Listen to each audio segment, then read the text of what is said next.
ఈ లోకంలో పుట్టిన ప్రతి ఒక్కరికి సవాళ్ళు ఉంటాయి. ప్రతి విశ్వాసికి 100% శ్రమలు ఉంటాయి. శ్రమలు నీకు లేవంటే నువ్వు నిజంగా క్రైస్తవుడుగా చూసుకో.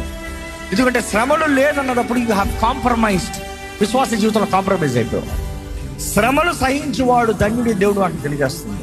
దేవుడు అంత గొప్ప శక్తి కలిగిన దేవుడు ఎందుకు శ్రమల నుండి తప్పించలేడా? తప్పించగలడు. కానీ శ్రమలు ఎందుకు వరకు?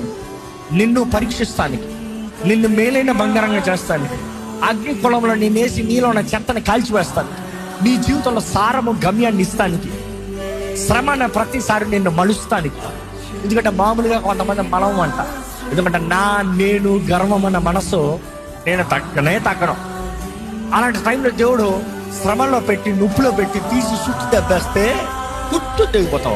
మనల్ని సరిదిద్దడానికి శ్రమలు అనుమతిస్తాడు. కొన్నిసార్లు మనల్ని పరీక్షించి మనల్ని మేలైన వారిగా హెచ్చిస్తానికి శ్రమలు అనుమతిస్తాడు.